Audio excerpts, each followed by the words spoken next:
ইলেকশনে বাড়ি যাওয়ার জন্য ছুটি নিয়েছিলাম 17 তারিখ থেকে 26 তারিখ পর্যন্ত। তো 17 তারিখ থেকে ট্রেনের টিকিট করার জন্য লেগেছি 17, 18, 19, 20, 4 দিন ট্রাই করেছি বাড়িতে, দোকানে, দু জায়গাতেই দিয়ে, মানে সকালে 10টার সময় এসিতে, 11টার সময় স্লিপারে, কোনোটাতেই হয়নি।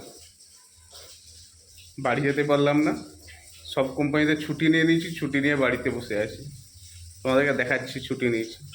মিন্ত্রা প্যানেল 17 তারিখ থেকে ছুটি ছিল, এখনও ছুটি চলছে, 22 তারিখ, 23 তারিখ, 24, 25, 26। অ্যামাজনে তো ভ্যাকেশান স্লাইড করা মাত্র ইনঅ্যাক্টিভ হয়ে যাবে পুরো প্যানেল, তো ইনঅ্যাক্টিভ হয়ে আছে এখনও পর্যন্ত।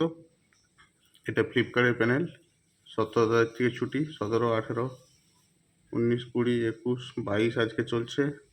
এখানে 23, 24, 25, 26 তারিখ সানডে, এমনিতে আমার হলিডে মার্ক করা আছে, তাই আর দিল না 26 তারিখ, অলরেডি সানডে যেহেতু, তাই শুধু ছুটি দেওয়া মানে এই দেখো এখানে সব লিস্টিং ব্লকে পাঠিয়ে দিয়েছে, পজেও নেই যে তুমি অ্যাক্টিভ করবে, 0 থেকে ব্লক লিস্টিংয়ে করে দিয়েছে। তো এখানে লেখা আছে, দেখতে পাবে, দেখাচ্ছি, এখানে আসবে product temporary disable due to leave request, your product will be reactivate 1 day before leave end. 22 তারিখ হয়ে গেল, কালকে ভোট, আর যাওয়ার কোনো প্রশ্নই ওঠে না, আর যেতেও পারবো না।